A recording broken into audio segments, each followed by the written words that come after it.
Hey everyone, welcome back to the channel. Now this video, I guess it's a bit of a gripe video. I'm having a little bit of a whinge in this video. Pokemon Company International, pull your socks up, do something better. This video is all about what not to invest in, and that is the all-new Greninja Ultra Premium Collection. Hey, before we jump into the video though, if you haven't subscribed to the channel, please do so. And if you want to become a channel member, that would be greatly appreciated. You can join up from the home screen. When you are a member, you can ask me any Pokemon investing related questions via email. Now onto the topic, the Greninja UPC. And I do owe everyone a little bit of an apology. I'm a tiny bit under the weather at the moment, so if my voice sounds a bit off, apologies. But anyway, Greninja UPC. Now, that acronym, UPC, stands for Ultra Premium Collection. Now, you need to ask yourself, this Greninja UPC that releases in November, by the way, what is Ultra about it? What is premium about it? And what is collectible about it? Because I look at those three things and I go, you know what? It actually ticks none of those boxes. So why is it called a UPC? Why is it called an Ultra Premium Collection? And I'll tell you why it doesn't tick any of those three boxes. Now, let's look at the contents inside it. Okay, we get 16 booster packs, which is somewhat normal. A lot of UPCs have, 16 booster packs inside them. Now, from what we can see from the picture, it sort of looks like we're getting a mixture of Paldea Evolved, Paradox Rift, Temporal Forces, Twilight Masquerade, and the new set Stellar Crown, which will of course be released before this UPC's release, which is of course in November. So it's already out, Stellar Crown. So they're the booster packs that we should get inside it. Now on that, we get 3 promo cards. We get 2 Greninja EXs, which are the same card. It's the same damn card. And it's not even a special card. It's just a regular EX. So we get a regular EX Greninja, and then we get a metal EX Greninja EX. And on top of that, we also just get a regular Greninja EX. So we're getting 3 Greninja EX promos, 2 of them standard, 1 of them metal, and 2 of them the exact same. That makes next to no sense. There is no collectability behind that. They're not even illustration rares or special illustration rares or that alternate art style card. They're just standard EXs. What's collectible about that? In my eyes, absolutely nothing. We do get a playmat, which is sort of cool. Of course, most UPCs come with a playmat. That's actually a really cool looking thing. It's not, I shouldn't say really cool, but it's cool. It's cool enough. We get a metal coin. But even the dice we get are just plastic. They're not metal. And I imagine it's going to go for the same retail price as most other UPCs, which is what's the US retail price on these? Normally $119.99, so $120 US. Where's the value in that? Where's the collectability in this box? I don't really see any. I mean, people gave, which I'm going to get into a few of these in a second, just to compare it to some other Ultra Premium collections. People gave the Charizard UPC some flack, and that never deserved it. I never once in any video gave the Charizard UPC any flack whatsoever. In fact, all the time I was saying, this is a better pickup than people realize. Yes, it's been printed to oblivion, but look at the pack selection that comes inside it. Look at the playmat that comes inside it. Look at the 3 alternate art Charizard promos that come inside it. That alone makes it a good collection box. So I just like those 3 criteria of it. Ultra Premium Collection.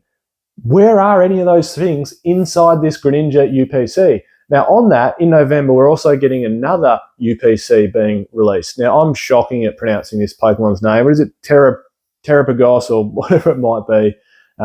We're getting 2 at the same time, but this one just is unfortunately a massive thumbs down for me. And I hate to be negative in videos because I'm normally positive, but I guess this video is all about telling you what not to invest in, unless this is printed in abnormally low numbers, which I doubt it will be.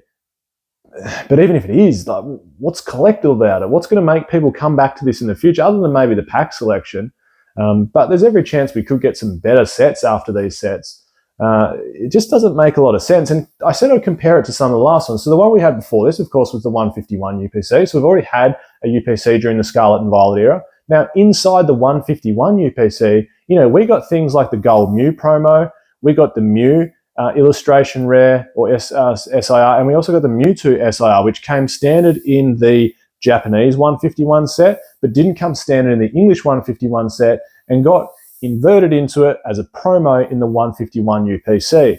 Now that is a good UPC. We're getting heaps of 151 booster packs, and we're getting 3 really, really good promos. Like, that is going to make that collectible. It is collectible. And I don't know if it's quite on the screen, but over there you can see I've got the 151 UPC, Charizard UPC, and the 25th anniversary celebrations UPC. It might just be a bit cut out of the screen, but I do have them over there. You've probably seen them at some stage.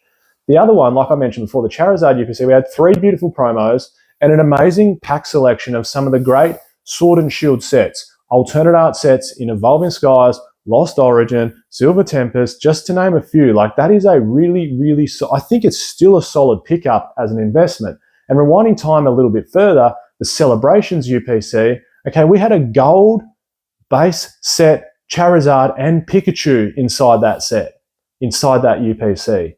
That makes it collectible. That's the whole idea behind an ultra premium collection. There's got to be some collectability around it. Now, rewinding back even further, let's go to Sun and Moon era. Okay, the Hidden Fates ultra premium collection. This came out with an amazing playmat. That's one of the coolest playmats I've ever seen. And more so, on top of that, we also got this Rayquaza figurine, which in and itself goes for big dollars just as the figurine. Like, that is something cool and collectible about the ultra premium collection. And that's what I think the nail on the head, hitting the hammer on the head, the collectible part. That's the important part of a UPC. There's got to be something inside a UPC that differentiates it from other products and makes it truly collectible. Like, there's a one-off piece inside that UPC that you can only get if you get the UPC. And that's the only reason you'd pay a price premium for it.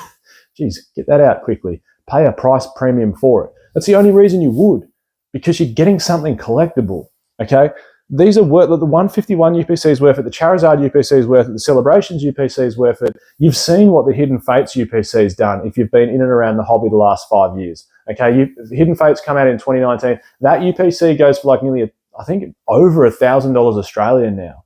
And, you know, what was it at launch? 200 Australian dollars. Like, it's 5x'd its money in 5 years. It's doubled, you know, 5 times over. Like, it's an amazing collection piece that people want in their sealed collection. And unfortunately, I'm sorry, but the Greninja UPC that's coming out in November just has none of that. And I know I sound like I'm whinging about it or having a massive gripe about it, but that's just how I feel about it. So when it comes to investing in it, no. Grab 151 UPCs, grab Charizard UPCs before you even think about grabbing that Greninja UPC. I think it's a bit of a flop. Why are we making a UPC without the collectible part of it? How cool would it have been? And it wouldn't have even taken much. Put some metal dice in it, get an even cooler looking playmat inside it, maybe throw in some 151 booster packs inside there as well, and get the promos right. Or what about, you know, Greninja is the flavour of Scarlet and Violet so far. He really is. What about a Greninja figurine?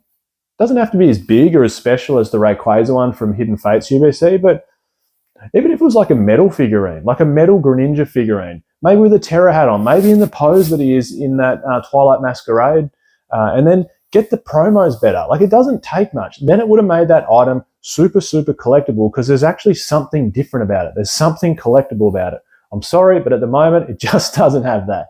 Hey, let me know down in the comments. Do you agree with me? Do you disagree with me? You're more than welcome to disagree. I'm sure, I presume, a lot of you probably agree with me, so let me know down in the comments below. Will you be picking up this Greninja UPC? What are your thoughts around it? Do you think it's investable? Because I clearly don't. Anyway, I'm Michael. This is PokeOz, and I'll catch everyone next time.